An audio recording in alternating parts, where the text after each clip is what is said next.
Oh, a picture book. Oh, hey, Ilia.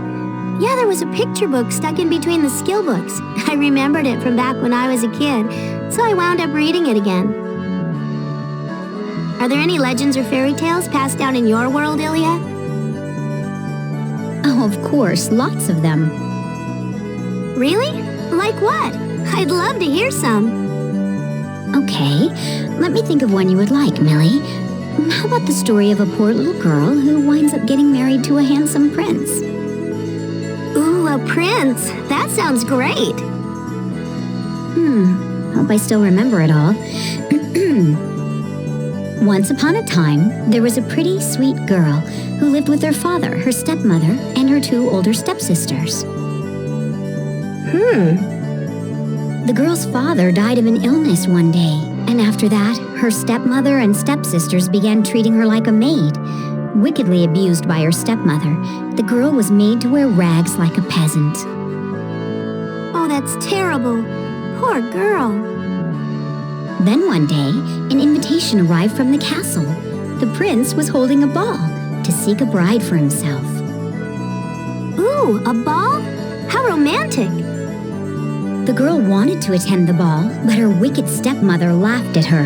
Ha! Do you think they'll let you into the castle dressed in those pauper's rags? How could she be so mean? The girl wound up tending to the house while the others were gone, softly crying to herself. Suddenly, a kind fairy godmother appeared and told her something amazing. Young girl, how would you like to go to the castle? A fairy godmother? Well, I guess you could think of her as a very strange and mysterious woman who can make all your wishes come true. Oh, that's wonderful. I'm so jealous. I wish I could meet a fairy godmother someday. I don't think they exist in real life, sadly. They're just make-believe. But anyway, the fairy godmother cast a spell on a pumpkin and some mice who were nearby. Suddenly, the pumpkin turned into a coach, and the mice into a team of beautiful white horses. Wow! The girl couldn't believe her eyes, as the fairy godmother then went on to transform her rags into a stunning dress. She was already a beautiful girl, but with the new dress on, she looked every bit like a real princess. I have one more gift for you, the fairy godmother said. These are not magic, so they will never disappear. With that, she gave the girl a pair of glass slippers. Glass slippers? Goodness, that sounds beautiful. I'd love to try some of those on.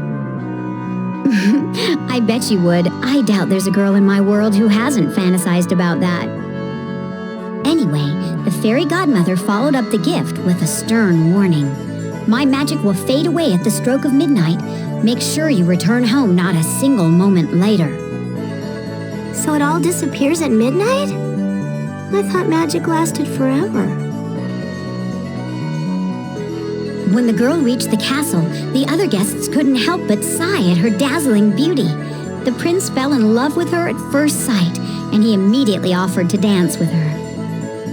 I know not which kingdom does your presence grace, he said, but may I have this dance? Yes, of course, the girl shyly answered. But the evening flew by in a flash, and before the girl knew it, the clock was already striking 12. Oh no, that's when her magic goes away, isn't it? The girl ran out of the castle in a rush, but she lost one of her glass slippers in the process. The prince made chase, but was left standing outside dumbfounded, with the missing slipper in his hand. That's terrible. Several days later, a royal messenger arrived at the girl's house. The prince is searching for the owner of this glass slipper, he said. The one whom this slipper fits shall be chosen to become the prince's bride. Oh, wow, that's perfect.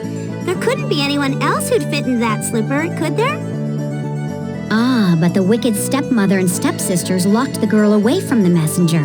The stepmother only allowed her own 2 daughters to try it on, claiming them to be the only maidens of the house. Oh no!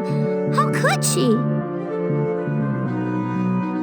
The stepsisters tried to fit the glass slipper on their feet, However, the slippers were made for someone with far smaller feet than theirs. It was quite impossible to put on. She must be nervous, the stepmother said. Let her try it on over in the other room. With that, they went inside. The stepmother then hacked the toes off of one of her daughters to make the slipper fit.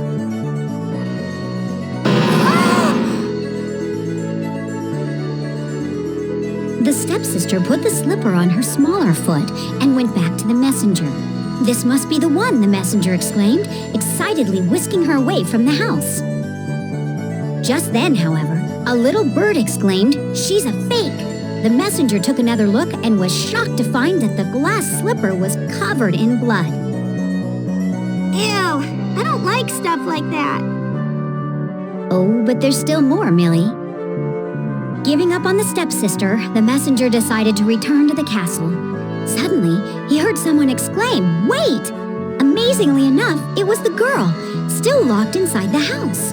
And when she tried on the slipper, it was a perfect fit. The messenger was overjoyed. He placed the girl on a coach to the castle, and she and the prince were soon married. Oh, and they lived happily ever after, didn't they? Oh, yes. Her stepmother and wicked stepsisters were at the ceremony, of course, but the little bird who warned the messenger swooped down and pecked their eyes out and... Ah! Stop saying things like that!